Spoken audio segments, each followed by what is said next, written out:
제 오랜만에 강단에 서는 것 같습니다.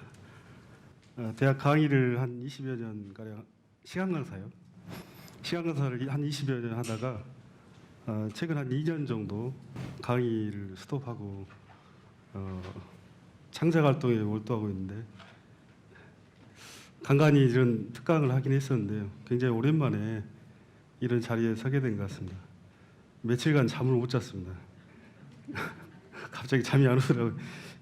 그래서 시간이 이게 제가 할 이야기는 많은데 주어진 시간이 그렇게 많지 않아서 좀 빨리 시작하겠습니다.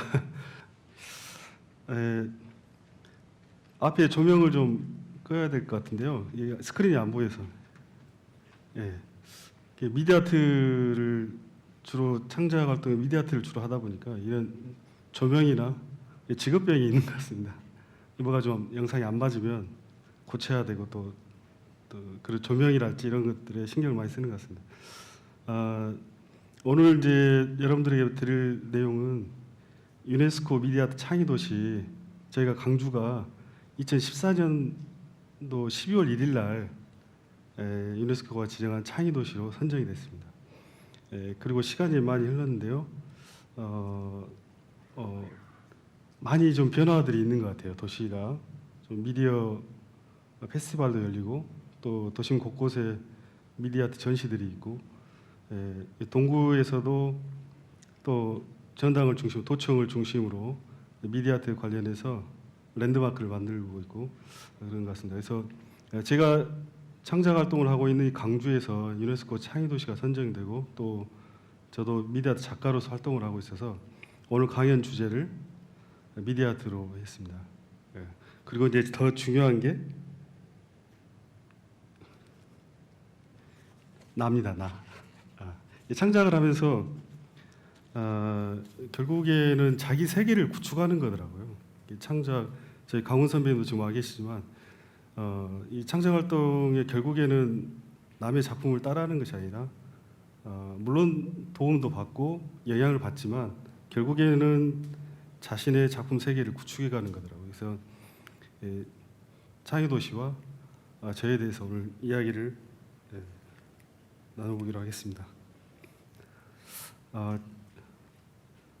최근에 이제 저희가 7월 달부터 개인전을 갖게 됐는데요. 사비나 미술관에 은평구에 있는 사비나 미술관입니다. 사립미술관으로서는 좀 훌륭한 미술관이라는 생각이 들었습니다. 제가 전시를 같이 준비하면서 굉장히 훌륭한 미술관이라는 생각이 들었습니다.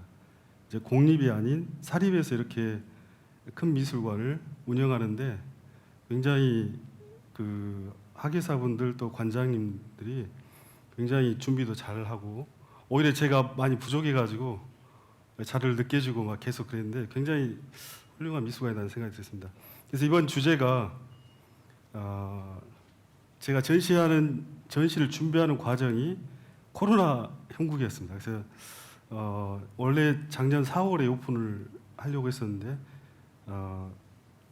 코로나가 확산되면서 스톱하고 1년 더 연장했습니다. 그래서 1년간 준비한 것이 또 1년을 준비하니까 2년을 준비를 해서 7월에 전시를 갖고 9월 8일 날까지 전시를 갔습니다. 좀 연장 전시하고 있습니다. 반응이 좋아가지고 제 서울에 지금 코로나인데도 불구하고 사람들이 좀 전시를 보러 오는 것 같습니다. 그래서 제목이 좀 생소하죠.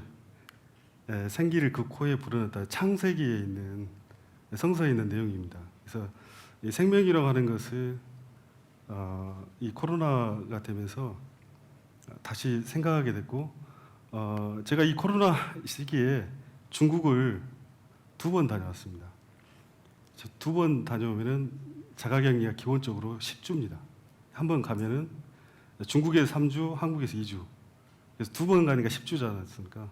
또 2주는 제 주변에 있는 분이 저를 근처를 다녀가가지고 2주 하게 돼서 12주를 했습니다. 자가격리 대마왕이 됐습니다. 그래서 그래서 이 전시를 코로나의 어떻게 보면 자가격리의 산물이다 이렇게 이야기하시는 분도 있습니다. 그래서 이 자가격리 기간 동안에 어떻게 보면 이런 환경을 체험할 수가 없죠. 지금 코로나 환경이고 그래서 이 자가격리라고 하는 걸 통해서 체험할 수 없는 그 시간들을 저는 보낼 수가 있었습니다. 그래서 마치 세상과 동떨어지게 좀 벗어나서 제 자신을 되돌아보고 성찰하는 그런 시간들이었습니다. 그래서 많은 시간들을 고민도 해보고 또 여러 가지 생각도 하는 과정에서 자신의 되돌아보고 그런 반성하고 또 성찰하는 그런 기회가 됐습니다. 그래서 전시를 갖게 됐는데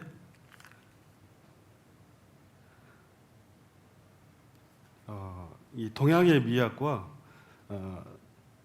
저 작가 DNA 저를 사실은 아까도 그 사회자분 이야기하셨지만 생을 사는 과정에서 자신을 온전히 볼 수 있는 것은 그렇게 볼 수가 없는 것 같습니다. 그래서 부분적인 어떤 보는 것도 부분적으로 볼 수 있고 그래서 내 자신의 본질 그리고 그런 걸 성찰할 수 있는 시간들이 많지 않았던 것 같아요. 그래서 이번 전시를 통해서 저를 좀 들여다보고 싶었습니다. 그래서 이 DNA라고 하는 건 저를 구성하고 있는 인체의 DNA를 제 머리카락을 추출해 가지고 그 DNA를 분석해서 그 나온 DNA 염기 서열을 제가 데이터를 받아 가지고 이번 작품의 소재로 사용을 하게 됐습니다. 이 동양의 미학은 다른 내용은 아니고요. 사실 이번 이제 전시 준비하면서 과거에는 굉장히 쉽게 전시를 했던 것 같아요. 이번에는 좀 사미라 미술관 관장님이 공부를 많이 시켰습니다. 그래서 굉장히 부담스럽고 전시에 대해서 굉장히 중요한 시기이기 때문에 주문이 있었습니다. 그래서 이 자가격리하는 동안에 이런 생각을 하게 됐습니다. 마치 제가 세상에 동떨어져 있는 그래서 인류가 이렇게 쉼없이 달려왔는데 저희는 사실은 서구 모더니즘이나 또 미안합니다. 그런 단어가 좀 나오겠는데 서구 모더니즘 이성을 중시하는 그런 사회에 그걸 추구하는 그런 시대에 살고 있는 것 같습니다. 과학, 이성을 추구하는 시대. 그래서 그 시기 그렇게 이게 쉼없이 달려왔는데 바이러스라고 하는 거에 노출되면서 인류가 문제가 생긴 것 같습니다. 그래서 과연 이렇게 살아온 게 맞냐? 사람이 만들어낸 또 우리가 인류에 추구해온 이런 과정들이 지금의 팬데믹이라는 시대를 가져왔는데 이게 지금 이렇게 살아온 게 맞냐 이런 생각을 많이 하게 됐습니다. 왜? 제가 동떨어져 와 있었기 때문에 이 생각을 하게 됐습니다. 그래서 동양의 미학과 제 DNA를 추출해서 이번 작품에 적용하게 됐습니다. 시간이 많지 않기 때문에요. 좀 이런 말들은 좀 넘어가겠습니다. 제 자가격리하는 과정에서 이제 중국을 제가 오가게 됐고 사실 그 전에도 북경과 상하이 또 남경 이런 중국에를 자주 가게 됐습니다. 왜? 미술 전시를 통해서 그들과 교류를 하게 됐고 근데 이번에 또 작년 2년 과정에서 두 번을 이제 오는 과정에서 그런 프로젝트를 하나를 진행하게 됐습니다. 그 작품이 이제 그 허난성에 있는 테마파크의 일환인데 거기에 저는 미디어 아트를 담당하게 됐는데요. 그분들이 주문한 게 바로 이 청명상하도하고 청명상하도입니다. 굉장히 길이가 길죠. 이 청명상하도와 이건 부분도입니다. 청명상하도는 2010년도에 상하이 엑스포 때 미디어 아트로 중국 분들이 만들어서 엑스포 때 보였던 작품입니다. 그런데 이 원작을 보시면은 사람들이 몇 명일 것 같습니까?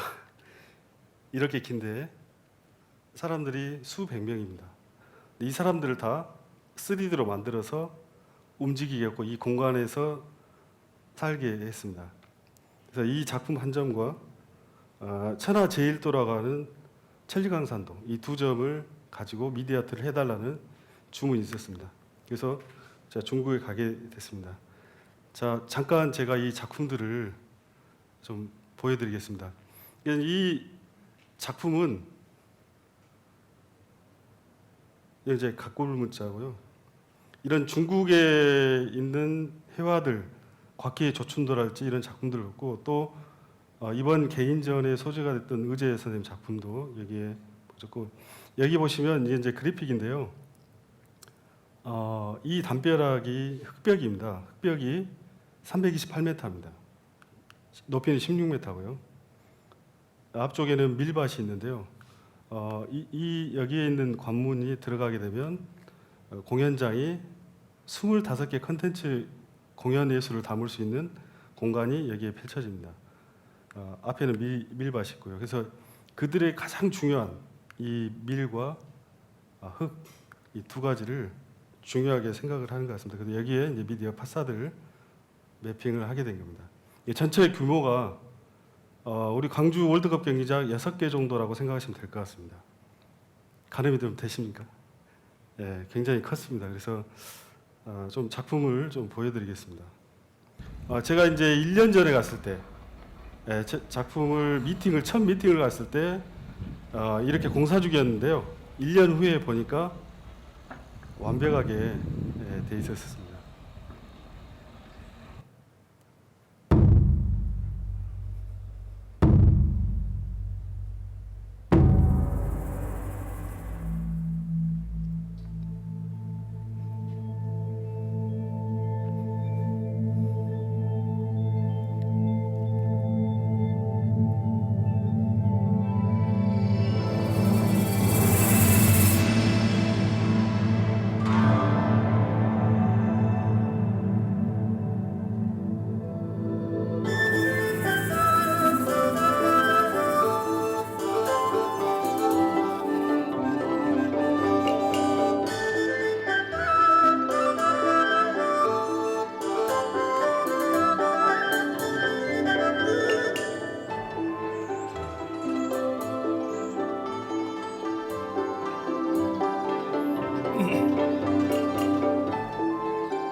시간이 많지 않기 때문에 중간중간 이제 봄이 지금 왔고요. 여름이 왔습니다.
아마 실감이 좀 안 나실 겁니다. 이게 이제 와이드에서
자, 이렇게 10분짜리를 미디아트로 표현을 했고요. 이제 부분적으로 한번 보도록 보시겠습니다. 측면에서 본 미디어 파사드입니다.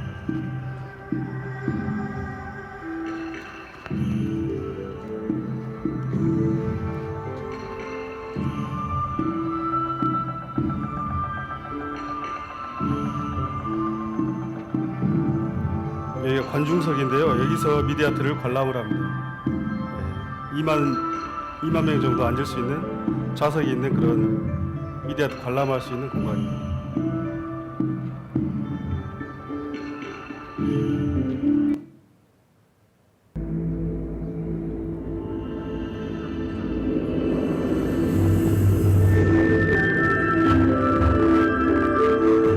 사람 크기 보이시죠? 16m의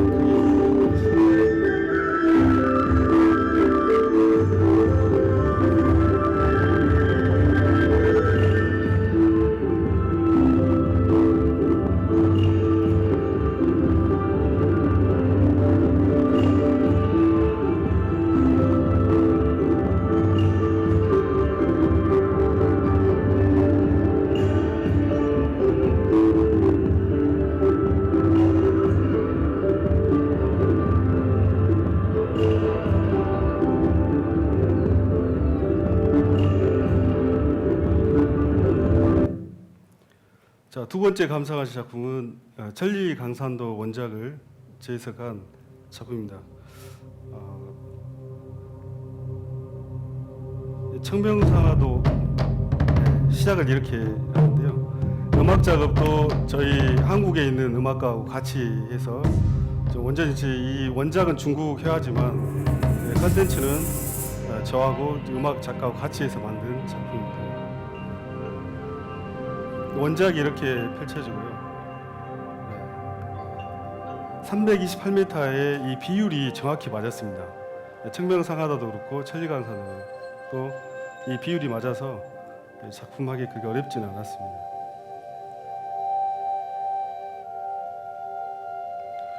시간이 금방 지나가는데 좀 아쉽습니다. 예.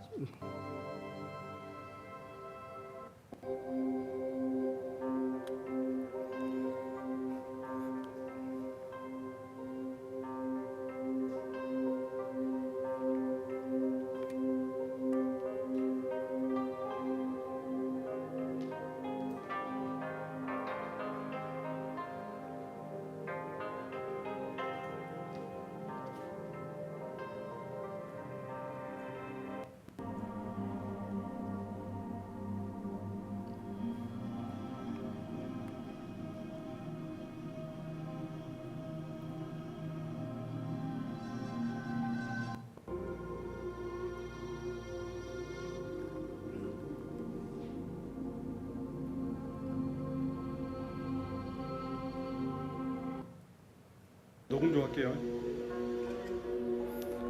여기 아까는 제가 미디아트만 보여드렸고요.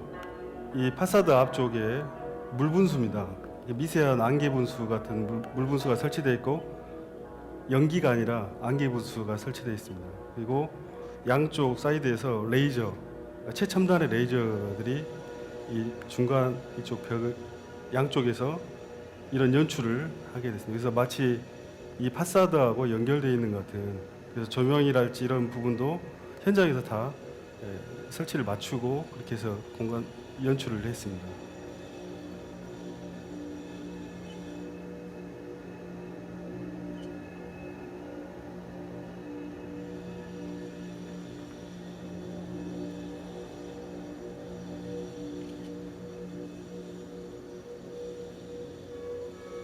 유니크하이라는 테마의 주제였고 25개의 컨텐츠가 중국의 어떤 자긍심 이런 컨텐츠로 다 구성되어 있고 그런 걸 느낄 수가 있습니다. 그러니까 글로컬한 자기들의 컨텐츠를 가지고 25개 컨텐츠를 만들었고 유일하게 이 미디어 파사드에 제가 참여하게 돼서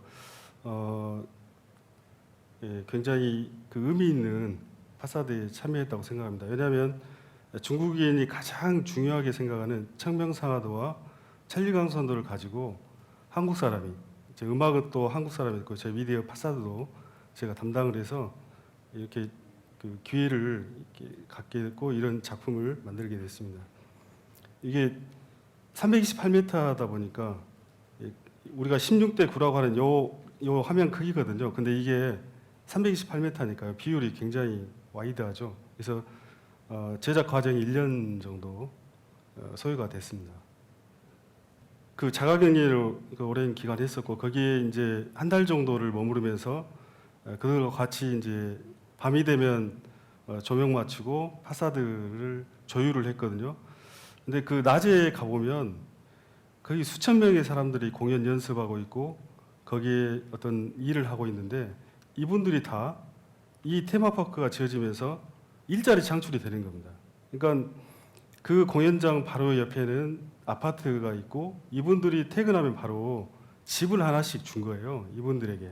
그래서 의식주를 다 해결해 주고 여기 공연만 할 수 있게 그렇게 제공을 한 겁니다.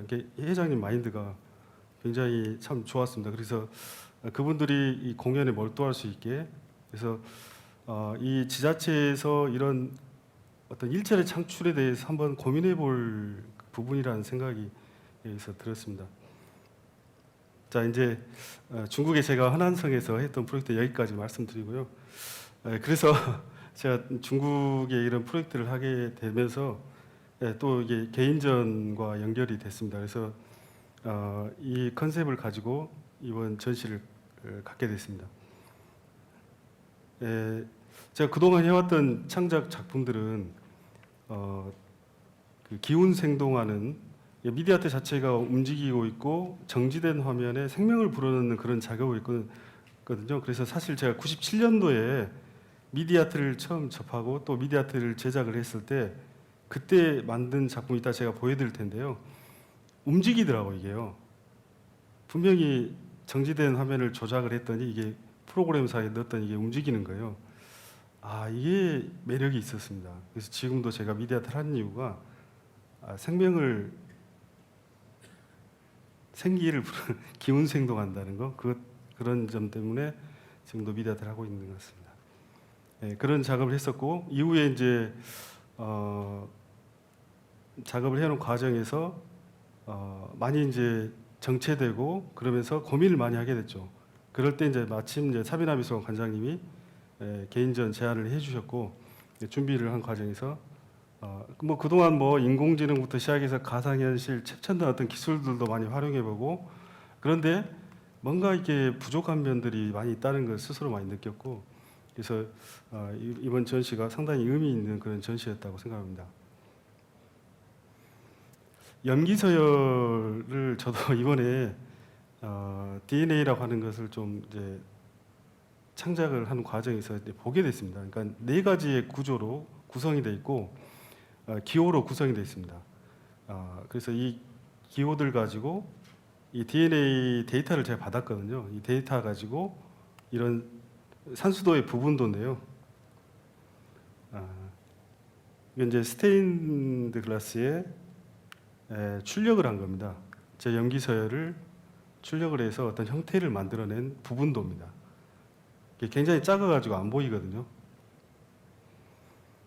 오른쪽은 이제 곽희의 조춘도입니다. 송나라 때 그려진 곽희의 조춘도고 왼쪽에 있는 작품이 제 DNA로 만들어진 사람들은 이게 제 DNA라니까 좀 이렇게 무서워하기도 하고 약간 좀 놀라는 전시장에서 보니까 좀 놀라시더라고요. 그래서 이게 제 DNA로 만든 곽희의 산수도 이렇게 보시면 되겠습니다. 그래서 그런 마치 제가 세상과 동떨어진 그런 기분이었는데 그런 내용이 동양미학의 당나라 말기 때 사공도라는 시인이 24시품이라는 시를 쓰게 됩니다. 그 중에 웅원이라는 시가 있습니다. 그 웅원이라는 시가 이 내용인데요. 그림과 같이. 그래서 이 웅원이라는 시가 형상밖에 벗어나서 존재의 중심에 선다는 그런 내용을 가지고 있습니다. 그래서 24개 4편 중에 12편이 다 그런 내용으로 되어 있고 또 12편은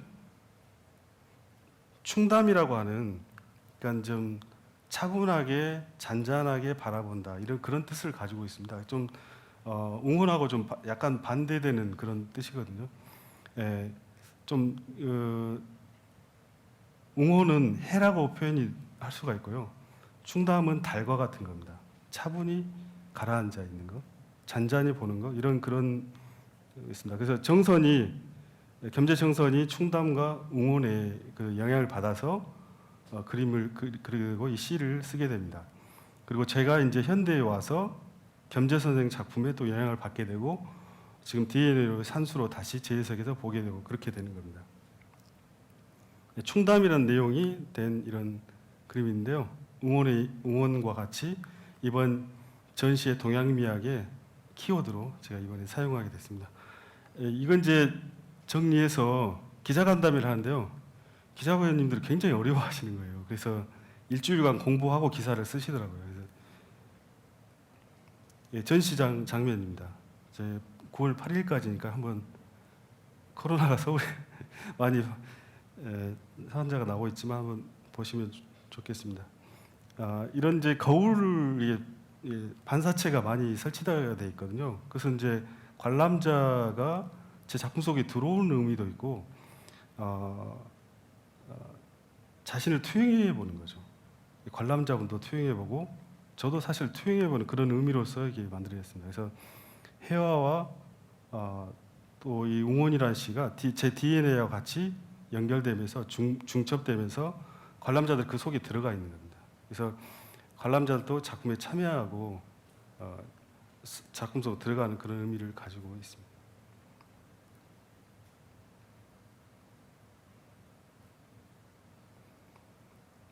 반전된 산수는 허구가 무엇이고 뭐가 진짜인지 어떤 게 우리가 보고 있는 게 과연 진짜를 보고 있는 건지 아니면 화상을 보고 있는지 허구를 보고 있는 건지 이런 의문점을 던지게 하는 그런 작품을 반전된 산수라는 작품을 통해서 보여주었습니다.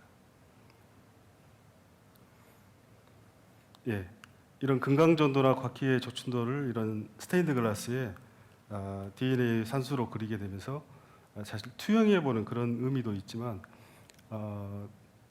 시와 일률이라고 해서 서양 회화는 어떤 그 회화의 이미지를 보게 되는데 동양은 시와 그림이 동급으로 이렇게 쓰여집니다. 그래서 시도 중요하고 회화도 중요하고 그래서 시와 일률이라는 내용을 담아서 여기에 작품을 만들어봤습니다.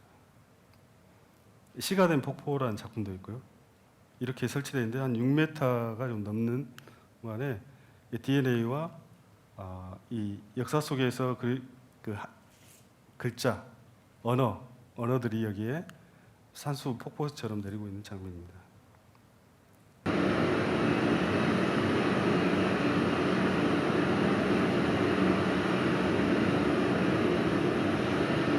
이런 지금 서책이 설치가 되어 있고 요 이미지들은 5,300권의 서책으로 되어 있고요.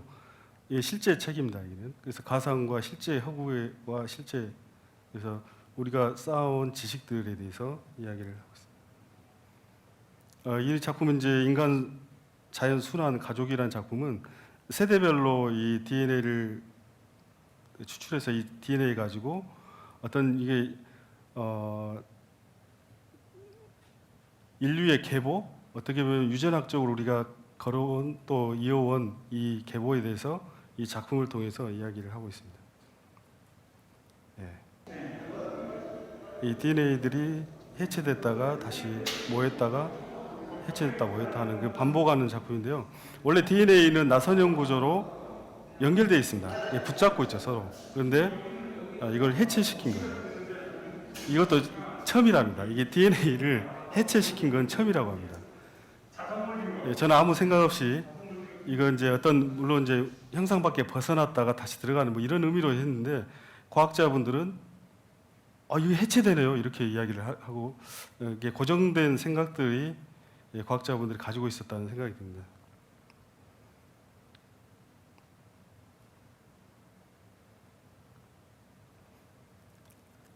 해와 달 같이 모이면서 새로운 빛을 만들어내는데 아까 말씀드렸던 충혼과 웅혼이 바로 이 명자를 의미하고 있습니다.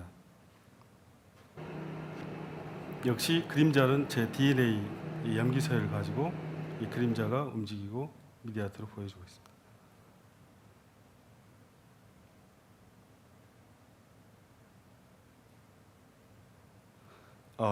그래서 이 DNA를 조금 관심을 가지고 이 전시하는 과정에서 좀 이렇게 보게 됐어요. 그러다 보니까 이게 정보더라고요. 어떤 그 DNA 자체가 굉장한 어떤 계획된 계획 수립된 그런 거라고 했습니다. 그래서 마치 알파벳이 24개의 이 알파벳이 모여서 이렇게 단어가 되잖아요. 서로 이렇게 그래서 단어가 되듯이 또 컴퓨터도 이진법으로 이렇게 0과 1의 세 개로 되어 있고 그게 어떤 컴퓨터를 구성하는 요소가 됩니다. 그래서 염기서열도 이 네 가지의 요소로 이렇게 구성이 되어 있습니다.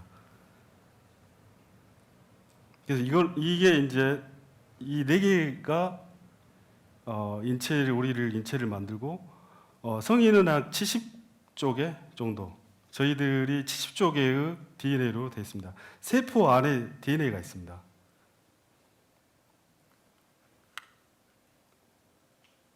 여기 세포가 이렇게 되어 있습니다. 그래서 한 사람의 DNA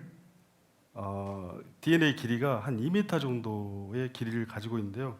이걸 70 곱하기 70조를 하면 어떻게 될까요? 지구를 500만 번 돌 수 있는 길이라고 합니다. 이런 것도 한 번씩 계산해 볼 필요가 있습니다. 굉장히 복잡한 우리 인체가 이렇게 복잡하게 되어 있습니다. 그래서 DNA 하나를 데이터로 담아 보니까 지금 제가 이게 지금 500페이지의 1000권의 책입니다. DNA 하나가요. DNA 하나 데이터가 그렇게 되어 있습니다. 굉장히 용량이 엄청나죠. 그래서 아메바도 이렇게 복잡하더라고요. 제가 이제 계산된 걸 제가 찾아가지고 지금 보여드리고 있는데요. 그렇게 생명이라고 하는 게 단순히 시간이 흐르면서 만들어진 게 아니라 생명이라고 하는 것은 반드시 뭔가에 의해서 만들어졌다, 누군가에 의해서 만들어졌다는 것을 알 수가 있었습니다. 그래서 빌 게이츠라는 사람은 이런 이야기를 했습니다. DNA는 컴퓨터 프로그램과 같다. 하지만 우리가 지금까지 창조한 어떤 소프트웨어보다 훨씬 더 나아간 프로그램이다. 이렇게 DNA를 이야기를 하고 있습니다. 그래서 생각해 보니까 이런 지금 이제 끝나고 미디아트로 들어갈 겁니다. 그래서 우리가 느끼는 고통이랄지 행복, 맛, 생각, 아름답다. 저희가 느끼잖아요, 감정을. 이거 어디서 왔을까요? 이런 우리가 그냥 생각하고 사유하니까 그냥 마시라는 것이 있었고 맛을 볼 수가 있는데 이걸 느낀다는 것, 고통을 느끼고 행복을 느낀다는 것도 상당히 생각을 해보니까 이걸 왜 느끼지 내가? 이런 생각이 들었습니다. 우리 자연의 세계도 이런 거죠. 그러니까 우리는 참 신기한 어떤 세상에 살고 있는데 주변을 둘러보면 나비 같아요? 이파리 같아요? 나비의 이파리예요? 예, 나비입니다. 나비. 자, 그래서 결국 이제 제가 그 자연도 보여드리고 제 DNA와 동양미학을 소재로 해서 개인전했던 자료들도 보여드렸습니다. 제 작품이 어떻게 지금까지 왔는지 좀 더 자세하게 보여드리겠습니다. 여기는 송강정이고요. 여기가 이제 삼질이라고 하는 봉산면, 담양에 있는 봉산면 삼질이가 있고 여기가 뒤가 병풍산입니다. 저는 이제 삼질이라고 하는 연산강 주변에서 태어나고 자랐습니다. 대학 때에 만든 테라코타 수업 시간에 만든 할머니인데요. 실제 어렸을 때 그 할머니가 밭에서 김 메고 있는 장면을 봤어요. 그래서 그걸 그대로 조각에 테라코타로 만든 겁니다. 대학 2학년 때 만든 여름방학 때 만든 조각. 지금은 이제 미디어아트를 하니까 사람들이 조각을 했다는 생각을 잘 이렇게 인식을 못 하시는 것 같은데 조각하고 저속과를 졸업했습니다. 자, 제 생애 첫 작품 1997년에 만든 작품입니다. 예. 제 주변에 있는 사람들의 인물들을 스톱모션 기법을 통해서 하나씩 촬영을 해서 그걸 미디아트로 만들었죠. 근데 움직이니까 거기에 또 음악을 넣고 움직이니까 생동감이 있었고 생명력을 느낄 수가 있습니다.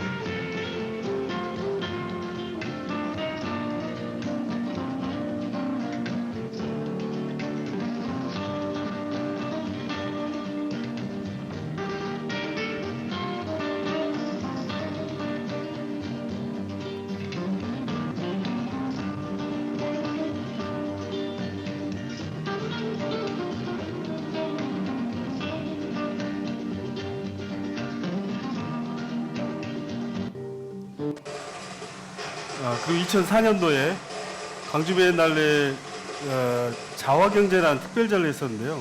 우쟁규 미술관에서 했습니다.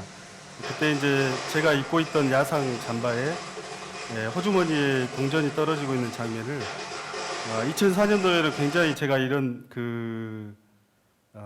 생계 문제, 창작을 어떻게 해야 되나 굉장히 어려운 시기였어요. 그래서 이 호주머니에 동전 떨어진 작품을 구상을 한 것 같아요. 그때 당시 시기에 제 삶을 그대로 투영한 작품이라고 할 수가 있습니다. 그리고 2007년도 2월 말에서 3월 초까지 뉴욕 아트페에 이제 나인갤러리, 나인갤러리가 그런 역할을 했습니다. 그래서 강주에 있는 작가들하고 같이 뉴욕 아트페에 참여해서 제 작품 앞에 이제 미국 분들이 작품 감상하고 있는데요. 처음으로 제가 작품을 팔아봤습니다. 이때. 그래서 6점 가지고 다 팔고 왔거든요. 그래서 이 작품을 만들었어요. 디지털 병풍을 작품 구상만 하고 있었는데 못 만들었어요. 돈이 없으니까. 그래서 그 판매한 작품비로 가지고 이 작품을 구현할 수가 있었습니다. 한국의 고전회화, 남종화도 있고요. 한국의 고전회화를 디지털 기법으로 재해석했고 싱크로나이즈 이런 기법들을 2007년도에는 굉장히 생소한 기법입니다. 그래서 구상한 것을 실현시킬 수가 있었습니다.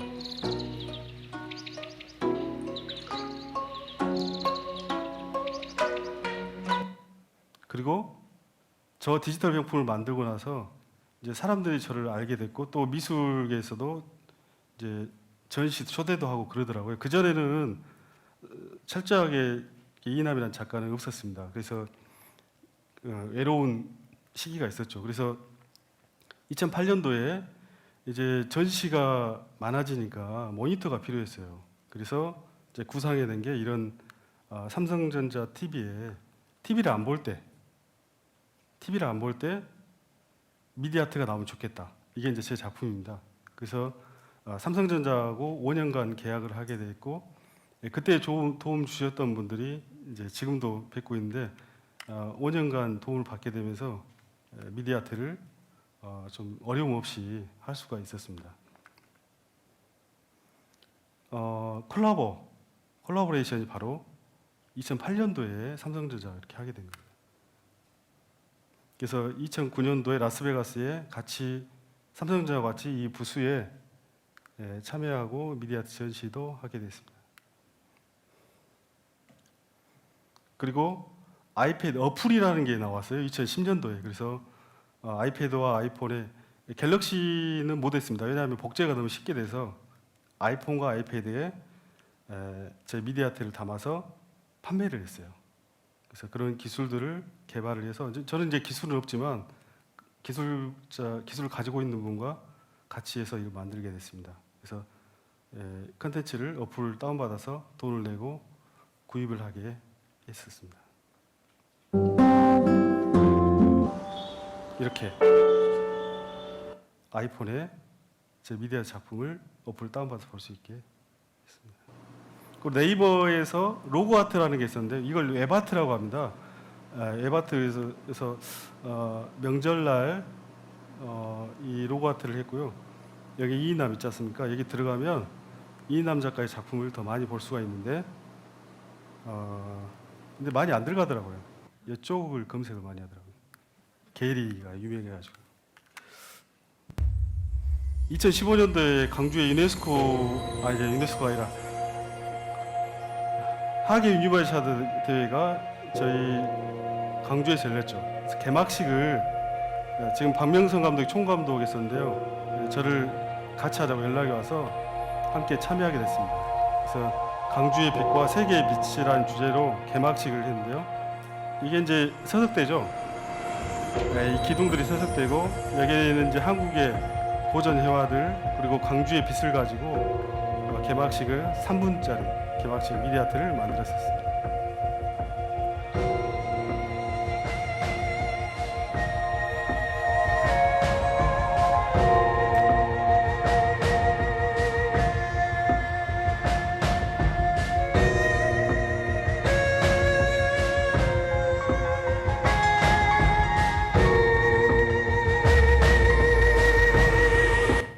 시간 관계상 제가 다 못 보여드린 이해를 좀 해주시기 바랍니다. 미안합니다.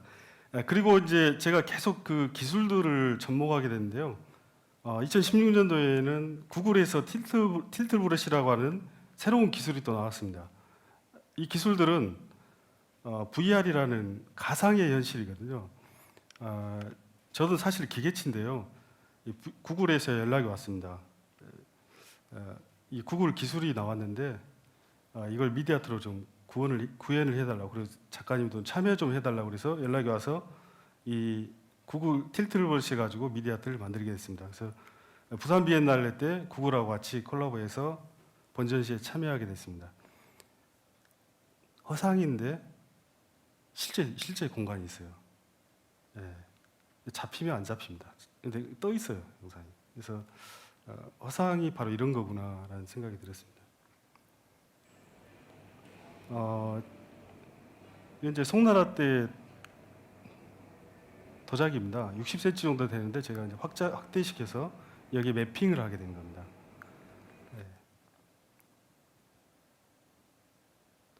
지금 다양한 미디어 아트를 여러분들은 지금 감상하고 계신데요.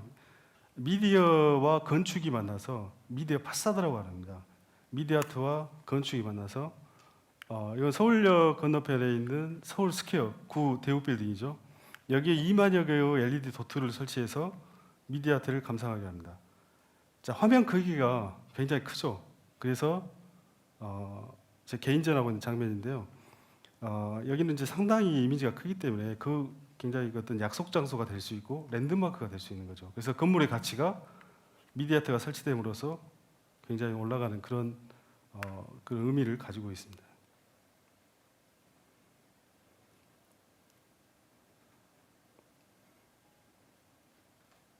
국립중앙도서관에서 연락이 왔습니다. 그래서 이 책이라는 주제로 미디어 아트를 설치를 해달라 연락이 와서 국립중앙도서관에서 이제 했던 이 작품은 책이 사람의 얼굴로 되어 있는데요.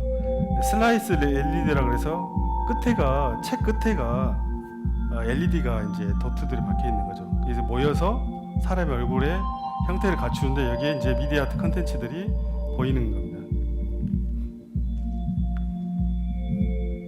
그래서 키오스크가 설치돼서 사람들이 이걸 여러 개를 선택해서 볼 수 있는 미디어 아트 작품입니다.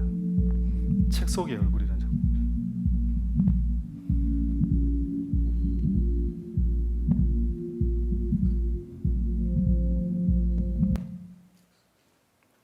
제주도에서 개인전을 했었는데요. 여기에 있는 이 건물은 귤 창고입니다. 조그만 귤 창고인데요. 여기에서 미디어 아트 전시를 하게 됐습니다. 프레스코아라 그러죠. 안제리코의 이 스테고지의 작품이 걸려 있고 이 건너편에 이제 제 작품이 이렇게 미디아트가 설치가 되어 있습니다. 이런 한 장소에 설치되어 있는데 저는 진짜 이거 창고 그대로 좀 강주로 가져오고 싶었는데 지금 제주도에 이렇게 설치가 되어 있습니다. 이 장소성 그리고 이 제주도의 귤창고와 미디아트 어떻게 보면 창작하는 과정에서 보면은 연결하는 거, 커넥트하는 게 되게 중요한 것 같습니다. 이 어떤 소재가 서로 만나서 이 장소와 미디아트 만나는 거죠. 그래서 이런 작품을 만들 수가 있습니다. 이 미디아트를 사람들이 굉장히 어려워하는 것 같아요. 아트는 아시는데 미디어 딱 하면은 어려워하는 것 같습니다. 미디어가 뭡니까?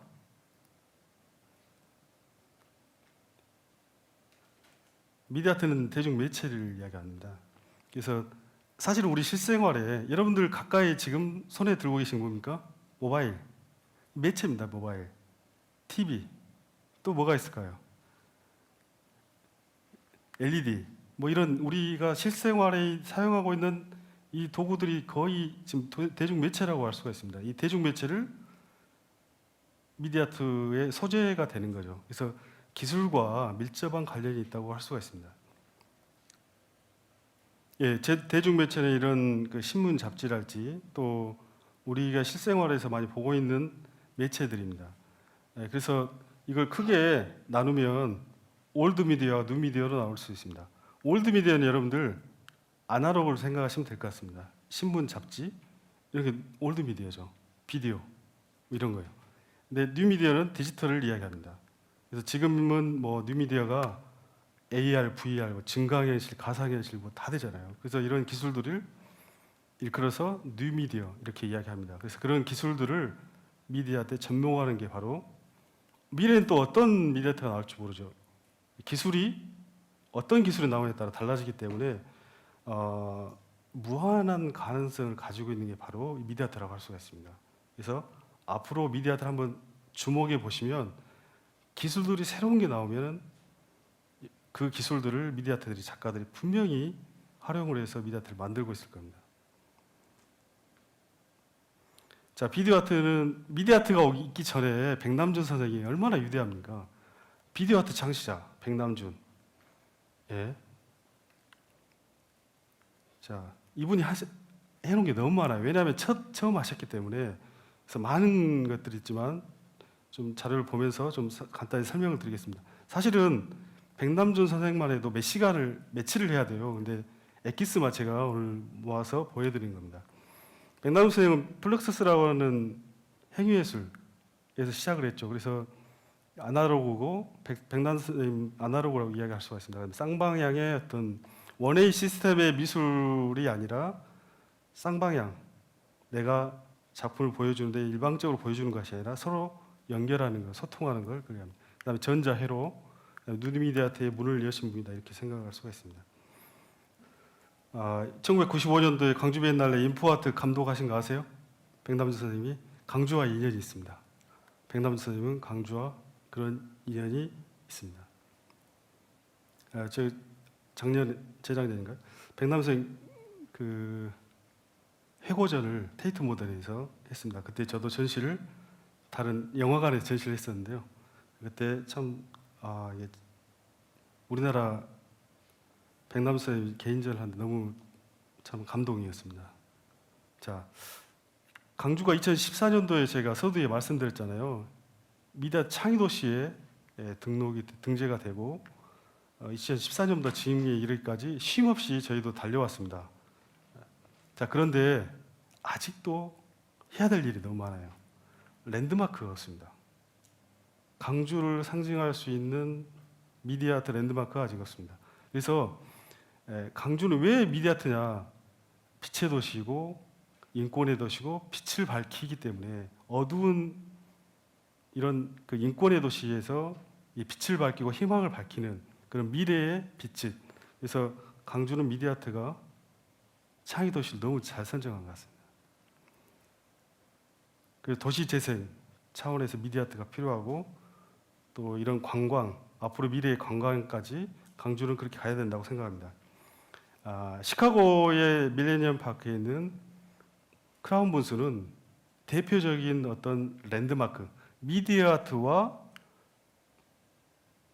대중과 이게 많은 사람들이 소통하고 여기에서 즐길 수 있는 랜드마크, 최고의 미디어 아트 예라고 할 수가 있습니다. 똑같이 할 필요는 없겠죠. 자, 시간이 없기 때문에 그냥 넘어가겠습니다.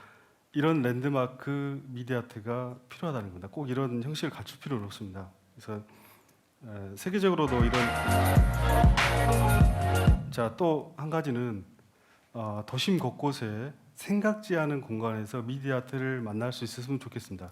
여러분들이 삶에 지치고 어떤 어려움이 있을 때 이 미디어 아트가 어떤 도심의 거리에서 예를 들어서 충장로 같은데 어디 금남로 같은데 어디 어떤 도심 곳곳에서 생각지 않았던 미디어 아트를 접한다면 어떨까 싶습니다.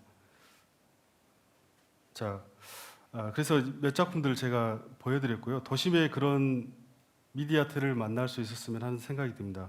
그리고 미디어 아트 센터들이 있습니다. 이 미디어 아트 센터들은 제가 2017년도하고 14년도 정도에 세 번 정도 간 것 같습니다.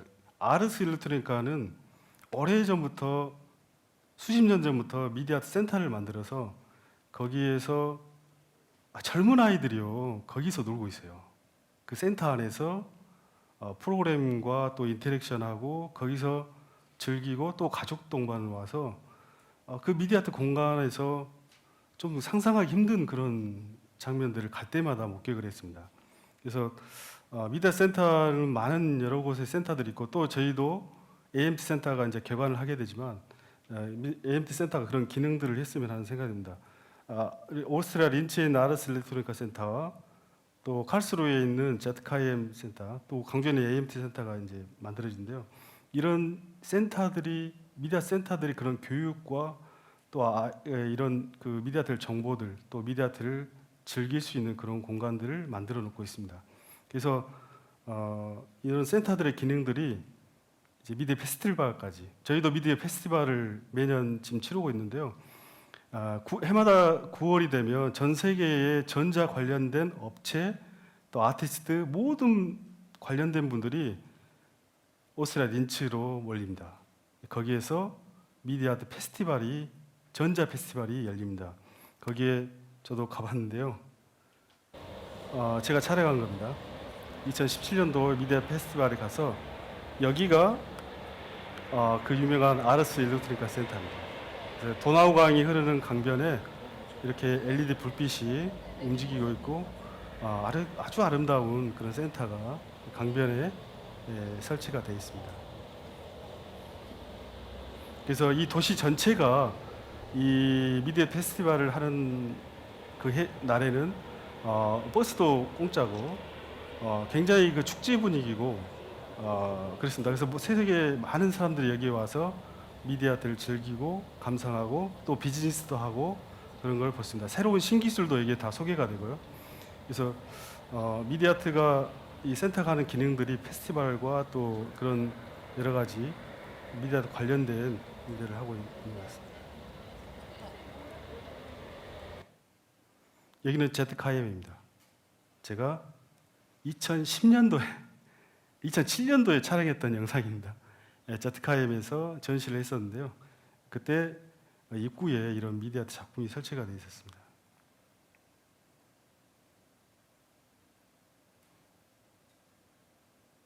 미디어 페스티벌, 이제 린츠도 중요하고 리옹의 빛축제도 굉장히 중요한데요. 리옹의 빛축제가 이렇게 역시 빛을 주제로 해서 펼쳐집니다. 리옹 전체가 축제입니다. 겨울에 열리거든요. 12월에.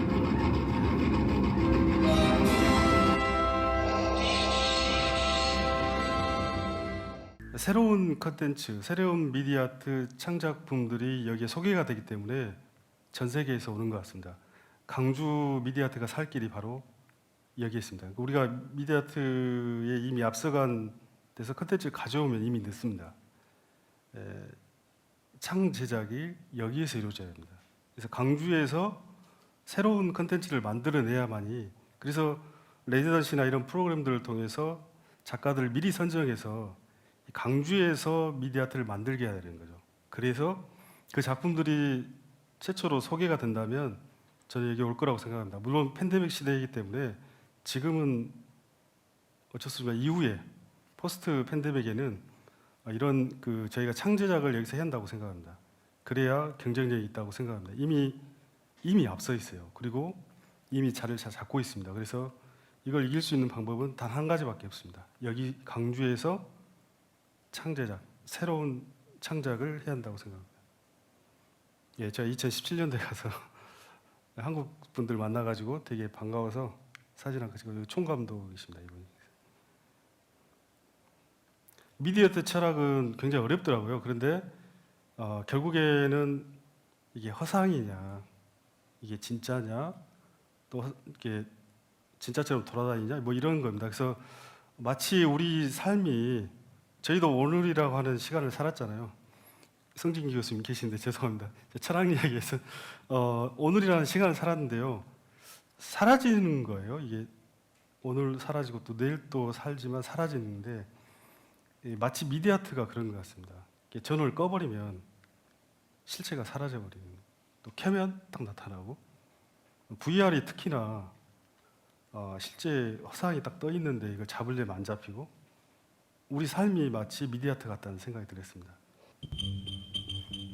그래서 이런 미디어 아트가 이런 기술을 적극적으로 이 창작에 도입하고 있다는 것을 다시 좀 말씀드리고, 이제 MIT 공대에서 이런 기술을 만들어내면 예술가들은 적극적으로 이걸 접목해서 창작에 활용한다는 거죠.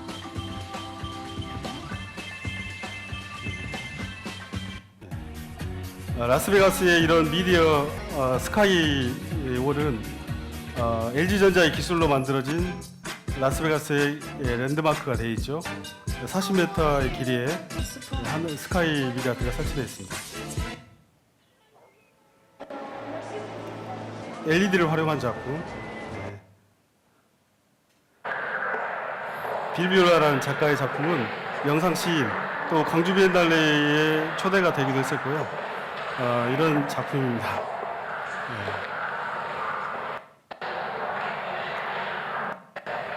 승천이라는 작품인데요. 물이 떨어지는 것을 다시 반대로 리뷰해서 이걸 속도를 조절해서 미디어 아트를 만드는 영상 시인이라고 하는 그런 극한의 어떤 느림을 편집을 통해서 이렇게 작품을 보여주는 작가입니다.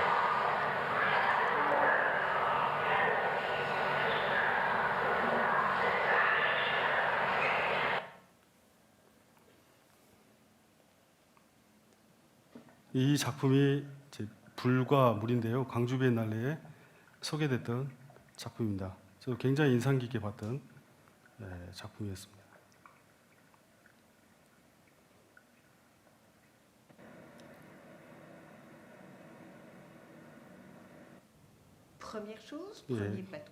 펀투르모의 더 그레이팅이라는 작품은 이게 과거 고전 회화를 실제 이제 적용한 작품이라고 할 수가 있습니다. 45초의 그런 과정을 10분로 늘려버린 거죠.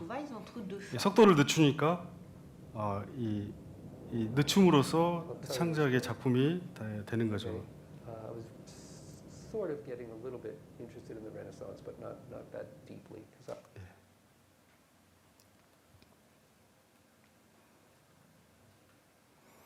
제가 제일 좋아하는 작품 중 하나인데요. 이 작품은 세 자매라는 작품인데요.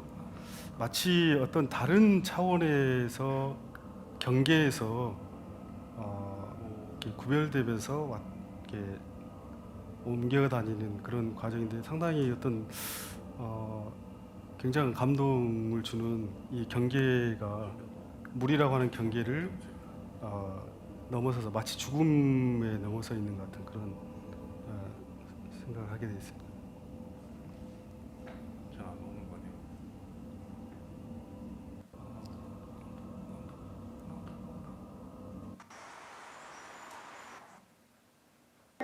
거네요. 그리고 세계적인 작가 중에 빌비올라 제가 소개해드렸는데요. 아나돌이라는 레픽 아나돌이라는 작가는 이런 3D 시뮬레이션 마치 이제 공간에 채워져 있는 것 같은 시뮬레이션을 통해서 미디어 아트를 보여주고 이게 인공지능을 연결해서 반드시 인공지능과 연결해서 하는 작가입니다.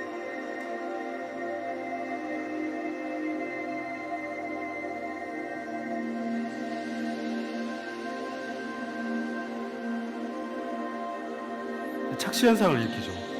그 공간에 이게 많은 공간이 상당히 이렇게 디테일하게 공간을 채우고 있는 그런 착각을 일으키는 작품입니다.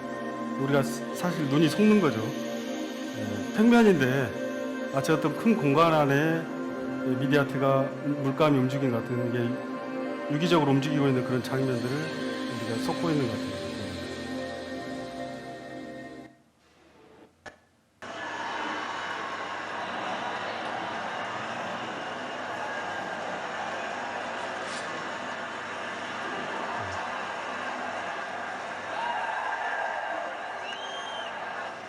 국내 작가 중에 박재석이라는 작가는 축구공을 지우고 축구공 대신에 책으로 축구를 합니다. 자, 도구를 하나를 바꿈으로써 이것도 역시 디지털 편집된 거죠. 축구공 대신에 일일이 지워서 책으로 바꿔버렸어요. 이 도구 하나 바꾸니까 새로운 미디어 아트가 만들어집니다. 라크마의 마법의 비가 내립니다. 특수 센서가 체온을 감지해 사람이 지나가는 부분만 비를 멈춰줘. 레인룸이라는 작품인데요. 전 세계적으로 이 작품은 흥행에 성공한 작품인데요. 10월 28일 공개된 우리가 시립미술관을 전시를 관람하는데 비가 내립니다. 그런데 내가 지나가면 체온을 감지해서 비를 하나도 안 맞는 거예요. 역시 특수 센서가 설치되어 있다는 거예요.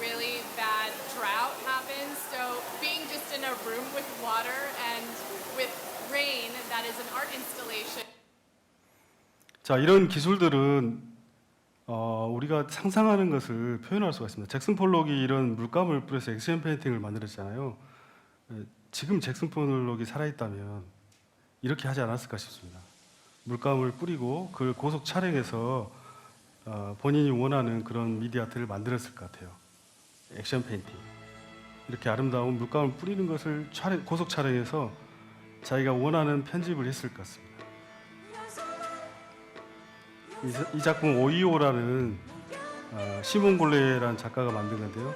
굉장히 아름답습니다. 저는 극장에서 이걸 감상했는데요.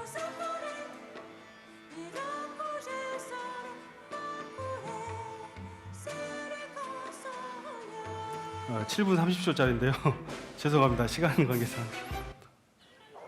자, 2009년도에 LED라고 하는 새로운 TV가 출시되면서 퍼포먼스를 만들었는데 삼성전자에서 만든 퍼포먼스입니다. 컨셉이 너무 재밌어요.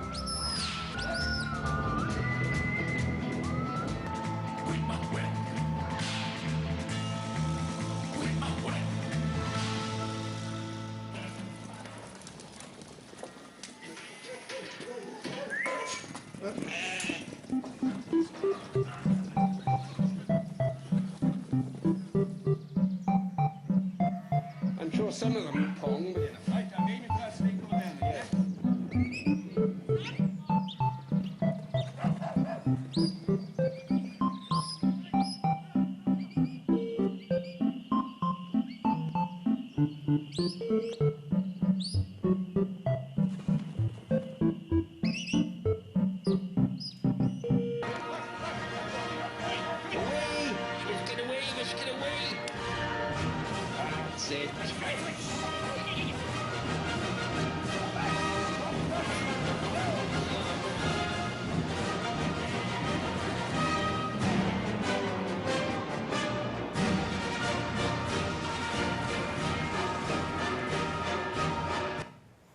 LED TV가 출시됐잖아요. 그래서 LED를 가지고 이런 퍼포먼스를 만든 겁니다. 제 시간이 관계상 시간이 없기 때문에 넘어가겠습니다. 자, 이 작품은 자연과 작가가 개입해서 만든 작품입니다. 자연 속으로 이 작가가 참여하는 거죠. 그래서 거미가 어떻게 반응하는지를 카메라에 담은 겁니다. 이 동그란 종이들을 거미줄에 작가가 붙이고 그 거미가 반응하는 것을 촬영을 해서 미디어 아트로 담은 겁니다.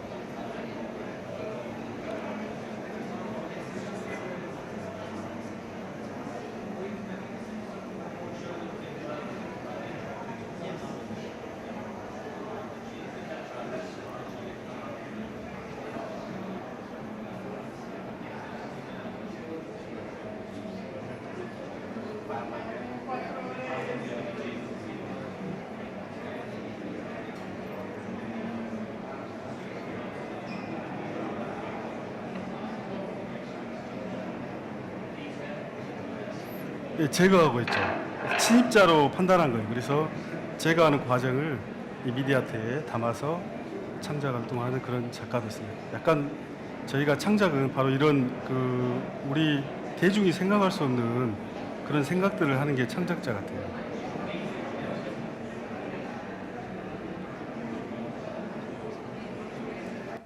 다음날 그런가 하면 비타민이나 이런 결정체로 만든 것입니다. 원소, 예, 이런 액체 이런 걸 이제 현미 촬영해서 이걸 디지털화하는 거, 출력해서 하는 거. 자연은 아직 그 뚜껑을 열지 않은 다채로운 미술 네. 형태의 보고이다. 창작의 소재도 무궁무진한 것 같습니다. 호주의 화가 짐 프레지어는 결정체로 그림을 그린다. 그의 비타민 작품에서는 결정체, 뭐 과학자연이 어떤 결정체를 이것을 가지고 지시본과 그림을 그리고 바람 부는 도구와 이걸 붓을 시각화해서 출력을 해서 작품을 만드는 거예요. 프레이저는 화학 물질과 그 대체 물질을 이용해서 결정체를 수정하고 결정체가 자, 이 차이코차이라는 작가는 还在故乡的时候， 뭘로 그림 我 그립니까? 就是播这 화약 个鞭炮的药这样子， 중국 3대 발명품 중 하나가 화약이죠. 이 화약 가지고 很 이 亲切， 캔버스에 而且 이 是 화약 特别 가지고 이제 작품을 以 만듭니다. 前它就是一个高科技的东西。 화약이 터지는 이 그을림 가지고 작품을 만드는데요. 정말 대단한 것 같습니다.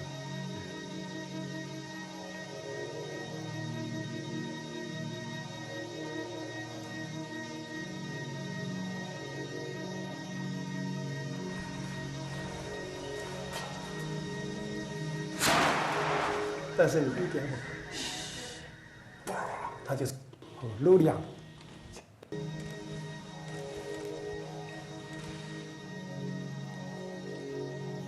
그림은 물감으로 그려야 된다는 고정관념들 다 깨지는 거죠.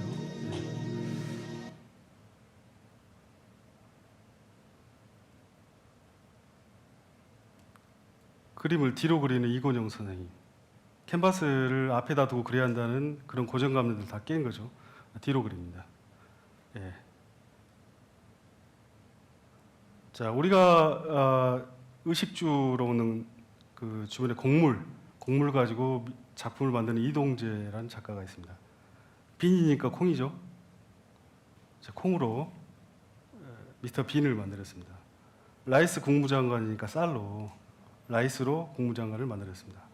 핀셋으로 한 톨 한 톨 이렇게 붙여가지고 그 모아져서 이런 얼굴이 되는 거죠. 현미로 뭘 그렸을까요? 아시는 분? 예? 가수 현미요. 주현미 아니고요. 주현미라는 분도 계시더라고요. 예, 가수 현미를 현미로 만들었습니다. 녹두는요? 예, 녹두 장군 맞습니다. 아, 금방 교육이 되네요. 아주 훌륭하신 분들이 여기 계신 것 같습니다.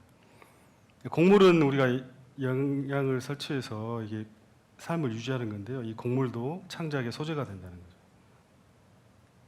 스파게티. 빅 미뉴치라는 사람은 이 스파게티 가지고 메두사를 그렸습니다. 이게 사진으로 작품을 남기는 거죠. 초콜릿 가지고 그림 그립니다. 초콜릿을 녹여서 그 초콜릿으로 그림을 그립니다. 장황이라는 중국의 작가는 소 한 마리입니다. 소가죽입니다. 소가죽으로 불상을 만들었습니다. 뭐 모나리자도 만들고 뭐 여러 가지 만들더라고요.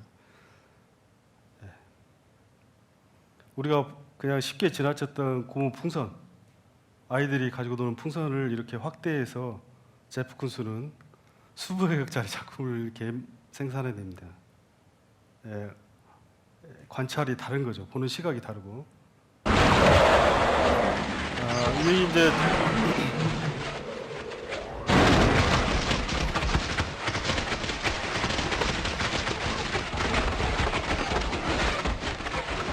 적백대전 하이라이트, 신방기 화살 쪽 가져오는 거.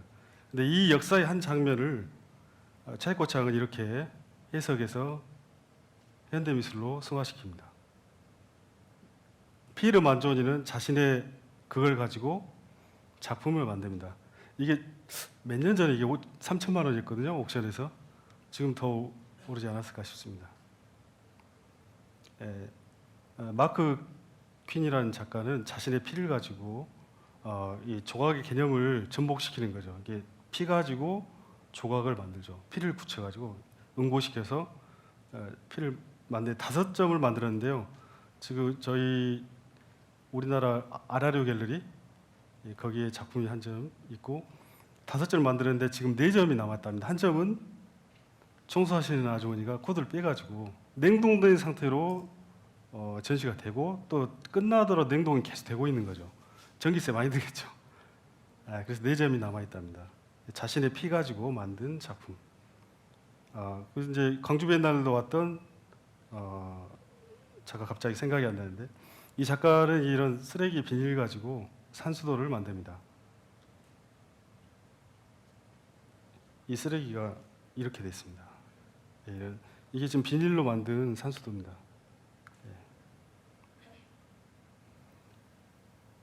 이기봉이라는 작가는 이 서양의 책인데요. 서구의 어떤 지식의 가벼움을 이 어항 속에 유영하고 있는 서양의 책을 마치 해파리가 유영하고 있는 것으로 표현을 했습니다. 보이지 않는 에너지가 흐르고 있죠. 이게. 지금 시간이 없기 때문에 그냥 넘어가겠습니다. 지금 많은 이야기들 하고 싶었는데 인공태양을 미술관에 넣는 올라프 엘리아슨, 태양을 미술관에 가져오는 거죠. 상황이 자연을 미술관에 가져온다. 그런가 하면 반대로 월터드 마리아는 뉴멕시코 지역에 철봉 400개를 설치했습니다. 철봉 400개, 피레침 아니고요. 그러면 이 작품은 대지예술이라고 할 수가 있죠. 아까 올라프하고 반대되는 개념인데요. 번개를 막기 위해서 이 철봉을 400개를 설치한 겁니다. 그래서 번개 치면 작품이 완성되는 거죠. 대지예술이 여기가 관광지가 돼 있다고 합니다. 그래서 오늘 제가 두서없이 오랜만에 제가 강의했기 때문에 좀 양해 부탁드리겠습니다. 좀 많이 제가 좀 많이 부족했던 것 같습니다. 그래서 여기에 우주에 이런 별들이 수많은 별들이 있는데요. 결국에는 미디어 아트도 창작이 아니면 안 됩니다. 아까도 제가 아르스의 어떤 예를 들으면서 강조해서 창제작이 돼야 되고 이 창작은 어떤 걸 연결해 주는 것 같아요. 제가 그런 이야기 드렸는데요. 우주에 수많은 별들이 떠 있는데 있는 겁니다. 있는데 그거를 별자리를 누가 졌을까요? 누군가는 별자리를 찾아서 만든 거죠. 이게 창작이라고 생각합니다. 그래서 오늘 정말 두서없이 오랜만에 해서 미디어 아트에 대해서 좀 제 개인적인 생각들을 좀 설명을 드렸는데요. 많이 부족했을 것 같습니다. 그래서 늦게까지 이렇게 저희 강의 들으셔서 너무 감사합니다. 네, 고맙습니다. 이상 마치겠습니다. 네.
네.